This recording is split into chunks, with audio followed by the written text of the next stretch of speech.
Wisconsin security guards report Dogman experiences.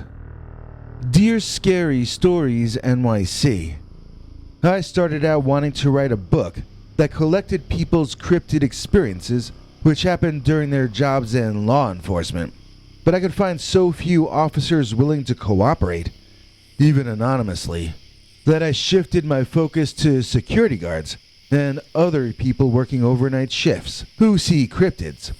Although I did get a few people willing to talk about their experiences anonymously, exactly 0 were willing to go on the record using their names.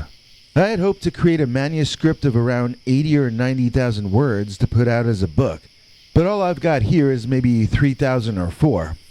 Far from enough for a book, but maybe enough for you to make an episode out of for your show. For now, leave me anonymous. If I want to take credit later, I might leave a comment admitting who I am. So what I've got for you here are a few witness admissions from former and current security personnel working within the state of Wisconsin, all of whom claim they encountered a Wisconsin werewolf. Let's start off with Exhibit A. A gentleman who worked security in a part of Wisconsin where a different monster is the most famous one. I used to be a security guard at the Visitors Center in Rhinelander, Wisconsin. The building was hard to miss, with a giant statue of the Hodag monster out front, attracting tourists day and night. However, the night shift was quiet and eerie, with nothing but the hum of the cooling systems to keep me company. Honestly, the job was dull, and I was mostly there to make sure no one snuck in after hours. One night, something strange happened. It was about 3 a.m., and I was doing my rounds, checking every corner of the center. I glanced out to the big Hodag statue in the front, and to my horror, I saw a dark figure staring at it. My heart raced, and for a moment, I prayed it was just my eyes playing tricks on me. But as I focused more, I realized that it was real, and it was no ordinary creature. It was definitely not a human. Although humanoid in shape, it had a dog's head and a furry body. It was hard to tell if it was man or beast, but it was massive, standing at least 7 feet tall. The moon's light illuminated the creature, and I could see its fur glistening in the pale glow. I was taken aback, and for a moment, I didn't know what to do. It wasn't long before I remembered the security cameras scattered around the center. I rushed to the control room and turned on the live feed of the statue. But to my surprise, the thing wasn't there. Confused, I rewound the tape to 3 a.m. and played it all back. But still there was nothing. No sign of the creature I had seen just seconds earlier. I couldn't believe it. I rubbed my eyes, thinking it was a hallucination. But when I ran back and looked out that window at what the live feed camera was pointing to, the Dogman was still there, still gazing at the Hodag. It was then that I knew that I wasn't in Kansas anymore. I was in Rhinelander. The creature didn't move, and neither did I. He stared at the statue with a curious posture, and I watched the beast from my vantage point. I made the mistake of running back to check the video monitors again, very quickly, but when I got back, the Dogman was already gone, like it had vanished into thin air. I couldn't believe it, and I started to doubt my own sanity. Over the next few days, I tried to convince myself that it was all my imagination, that there was no such thing as a Dogman monster roaming the streets of Rhinelander. However, the fear in my gut kept eating away at me, reminding me that something wasn't right. Even the waitress at the diner I stopped at for breakfast told me she was worried about me, that I looked tired. The next day I got called to the security manager's office. I thought I might be in trouble for slacking off or sleeping, but it was much worse than that. The manager had seen my reports and also looked over the footage, but the Dogman wasn't on that footage. And according to him, that meant I was lying. I tried to convince him that I was telling the truth, but my boss wasn't having any of it. That only made him think I was crazy. He let me go, and I left that center feeling defeated, as though I had let the hodag himself down. Days turned into weeks, and weeks turned into months. I couldn't shake the image of the Dogman out of my head. I became a kind of a recluse. I stopped going out. I stopped having fun. And I stopped talking to anyone. It wasn't until a year later that something happened that made me realize the truth. A local family went missing, and rumors started spreading that it was the same creature I had seen, that it hunted people at night and hid in the shadows during the day. I knew then that I had been right all along, that the monster was real, and I had seen it with my own eyes. And even today, every time I pass that visitor's center, I can't help but look at the hodag statue. I wonder if the Dogman still visits it in the dead of night. As a security guard for the Price Park Conservancy, I have seen my fair share of strange occurrences, from rowdy teenagers vandalizing the park to unexplained noises in the dead of night. I have learned not to take anything for granted. But nothing could have prepared me for what I saw one fateful night in the dead of winter. It was around 2 a.m., and I was completing my usual round of the park's perimeter when I saw movement out of the corner of my eye. As I moved to investigate, I found myself face to face with a creature unlike anything I had ever seen before. At first I thought it was just a large dog, but as it got closer, I realized it was something far more sinister. Standing before me was an upright wolfman, with the head of a massive wolf or dog, but the body of a hairy man. Its fur was a matted brown, and its eyes glimmered in the moonlight with an intelligence that chilled me to my core. It was carrying something in its massive arms, and as it got closer, I realized with a sinking feeling what it was. I think it was carrying an unconscious woman. I froze in terror, half expecting the creature to lash out at me at any moment. But it simply looked at me with those intelligent eyes, almost as though it were considering something. And then, with a strange grace, it turned and disappeared into the darkness. I knew I had to act fast. I sprinted back to the security office and I called the police, telling them of the creature I had seen and the unconscious woman it had been carrying. They were skeptical, of course, but I insisted that they send someone to investigate. After all, I had seen what I had seen. When the police arrived, we went to the spot where I had seen the creature, and not very far away we found that woman, still unconscious but thankfully alive. She was taken to a nearby hospital, where she later woke up and gave her account of what had happened. According to her, she had been taking a walk through the park when the creature appeared out of nowhere and attacked her. She remembered feeling something sharp and painful, and then nothingness. She didn't remember how long she had been unconscious or how she had ended up in the hospital.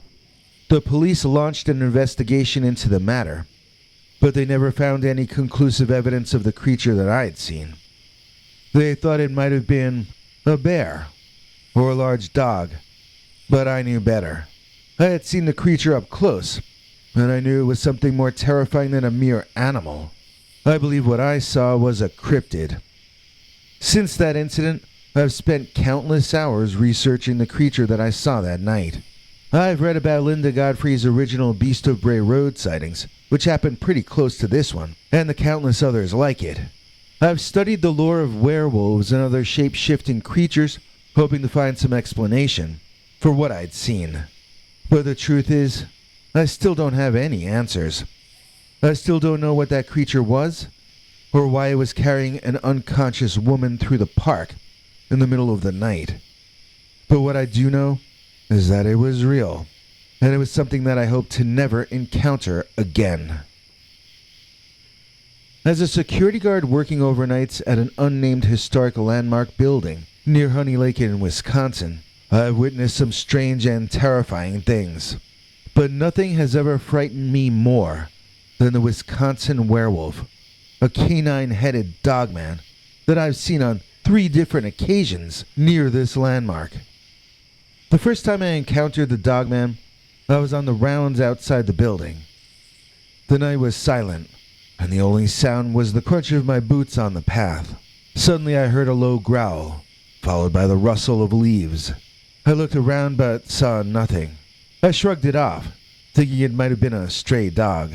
But as I continued my rounds, I felt a sense of unease. I felt watched. Then I heard the growl again. This time it was closer. I turned around, and I saw it. The Wisconsin werewolf. It was like nothing I'd ever seen before. A large, muscular creature with the head of a wolf and the body of a man. It was standing at the edge of the woods watching me. Its eyes glowed red in the darkness, and I could see the steam rising from its snout. I froze, not knowing what to do. The dogman seemed to be surveying me, as if deciding whether I was a threat or not. Then, after it made its decision, it turned around and just disappeared into the woods. After that night, I was never the same. I couldn't shake off the feeling of being watched. Every time I heard a sound or saw a movement, I was certain it was the Wisconsin werewolf. And then, it happened again. The second time I saw the dogman, I was standing on the shore of Honey Lake. It was a quiet night, and I was enjoying the peace, when suddenly, I saw the dogman swimming in the lake. It was an eerie sight, seeing a creature like that, navigating effortlessly through the water. But what really gave me chills was the sight of the fish in its mouth. It seemed like the dogman was a proficient hunter, feeding on fish, deer, and other animals that roamed around that area. The final encounter I had with the Wisconsin werewolf is the one that still gives me nightmares. I was making my rounds around the building when I saw a dark figure moving toward me. I instinctively reached for my flashlight, illuminating the creature. To my horror, it was the dogman, standing only a few feet away from me. It examined me with its glowing eyes, and I could feel its breath on my skin. The scent was a mixture of wet dog and decaying flesh, indicating that it had recently feasted on prey. I could see the sharp fangs protruding from its snout, and I knew I was in grave danger.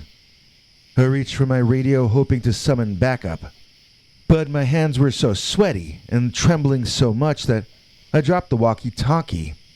When I looked up again, the dogman was gone, leaving no trace of its existence, except the lingering stench. Since that night, I have been plagued by vivid nightmares about the dogman. I am more afraid of it than any human. Knowing that it's out there, watching, and waiting. I have tried to rationalize my encounters, telling myself that it was just a wild animal, or a figment of my imagination. But deep down, I know that what I encountered was real. I have seen the Wisconsin werewolf, and I will never forget it. I worked security for a while at a golf course that was sort of near the Beverly Lake State Wildlife Management Area and the Weirgor Springs State Wildlife Area in Wisconsin. I mention this because we would sometimes get strange animal sightings on the golf course. The strangest of all the sightings, though, was the time when I chased a Wisconsin werewolf into a little grove of woods, and then it chased me out. I had been working the night shift as a security guard at a golf course in the heart of Wisconsin for about 5 months when this happened. It was usually pretty dull, with nothing noteworthy ever happening. All I did was just drive around the course perimeter, checking out the area, and making sure there was no sign of theft or vandalism. But one eerie night, I encountered something that I will never forget. It was around 3 a.m., and I was making my usual rounds on golf cart, when I saw a humanoid figure in the distance. At first I thought it was just a golfer who had stayed out too late on the green. But as I drew closer, it acted more like a prowler, and my heart began to race. When it noticed it had been spotted, the figure retreated into a dark patch of trees. I stopped my golf cart and screamed to whoever that was to leave the property, or I was going to have to call the police. As I crept forward, the creature began to emerge from the shadows. It was then that I realized I had made a terrible mistake. This wasn't a man. It was something else. Something that belied words. It was a big hairy monster, but it wasn't a Sasquatch or Bigfoot. I was having a hard time accepting that this was really happening.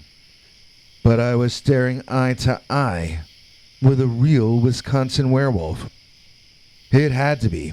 It stood like a man, but was covered in fur, and its head looked a lot more like a wolf or a dog head than anything human.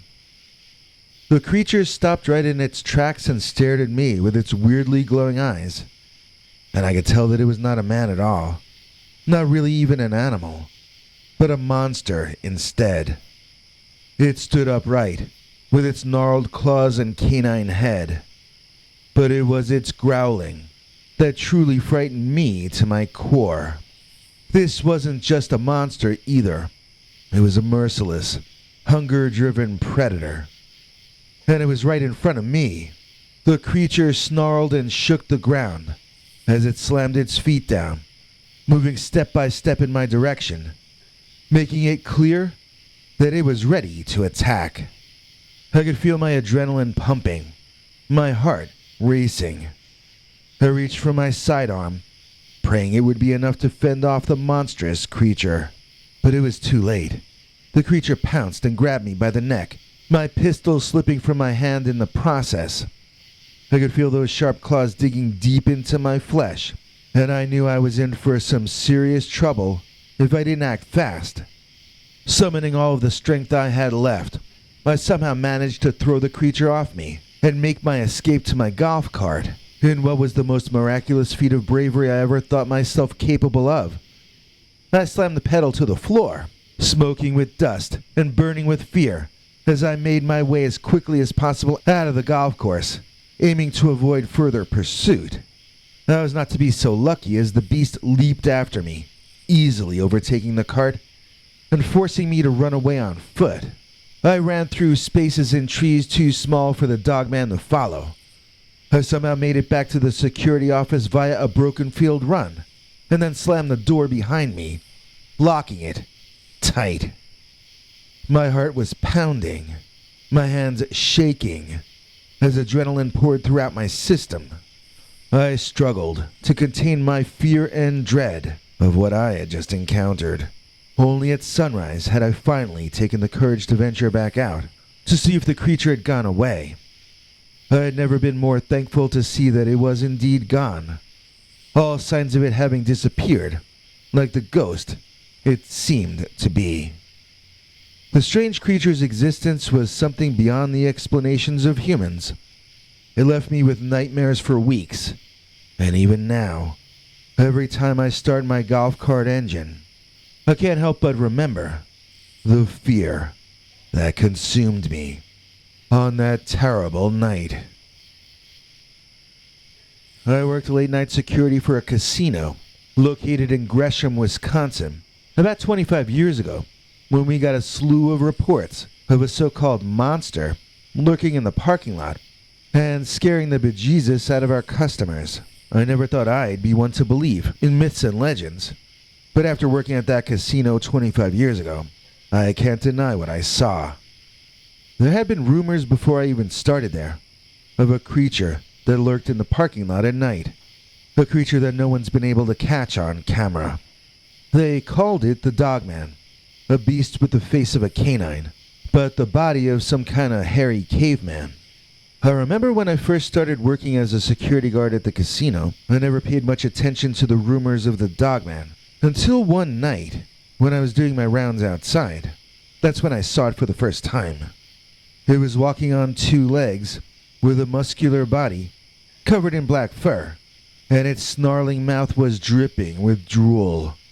I froze in terror, unable to move as the creature approached me. For a few moments, we just stared at each other, and I swear I could hear its growls echoing in my mind, like he was somehow confusing me with the sound itself. Suddenly, the beast lunged toward me, and I broke his gaze and ran away as fast as I could. I heard its footsteps pounding on the pavement behind me, and I knew I had only seconds to find safety. I wasn't sure how, but I managed to lose the Dogman somewhere in the dark. When I finally caught my breath and looked around, I realized I had stumbled upon a dumpster in the back of the parking lot. I scrambled inside, closing the top over myself, praying for safety. It was only then I realized how foolish I'd been. Why was I hiding in a dumpster, pretending to be invisible to this creature? I was a trained security guard. I had a gun. I had pepper spray. I had a radio for backup. But it didn't matter to me. The Dogman was something different. Something otherworldly. I could feel its presence around the dumpster, leaving me trembling in fear. I don't know how long I sat in there, praying for the dawn to come. But eventually it was over. The parking lot was quiet. I climbed out of the dumpster, hoping none of my co-workers or bosses saw how brave I wasn't. And then I made my way back towards the casino.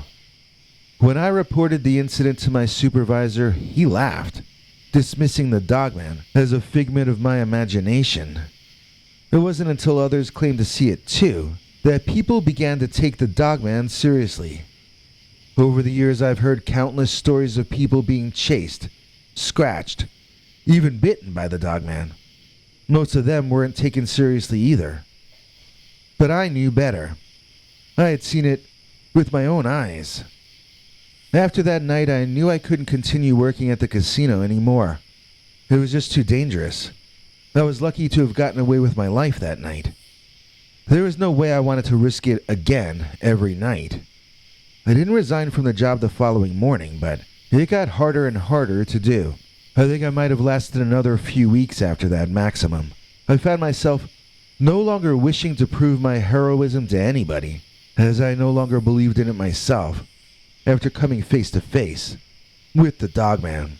25 years later, though I've moved on and lived the majority of my life, there are nights when I can't sleep, wondering if that creature still prowls in the shadows. Rumors and myth can become reality when the veil between worlds is thin enough. But I pray for those who work in the casino today, and I hope and pray that nothing like that ever happens again. As far as I'm concerned, the Dogman can stay in Gresham, Wisconsin, far away from the rest of us. Well, so that's it. That's as far as I got with my book. I hope you and your viewers at least found it entertaining to hear about.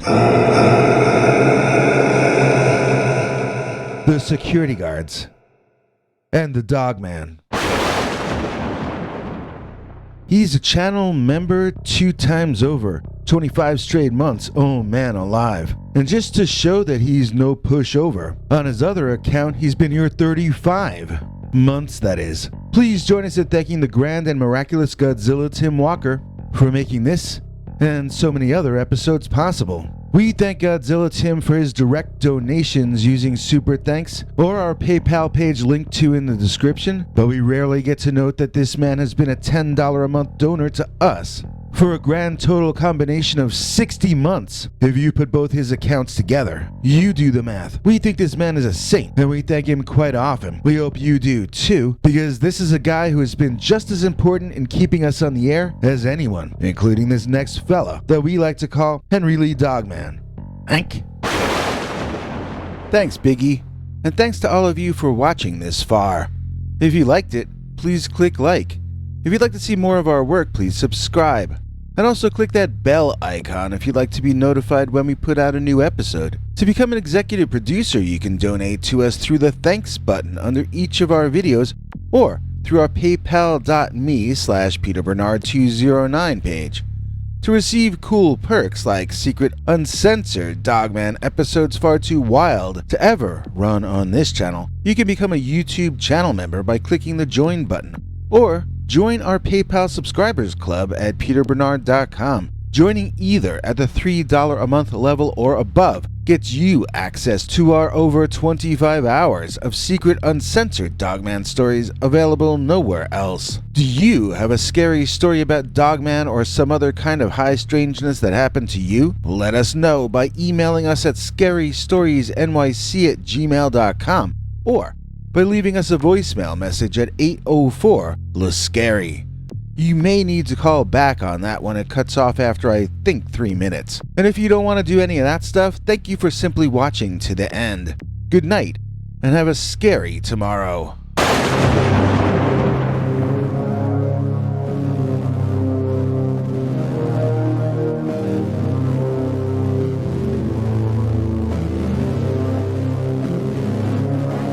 Come back for more scary stories.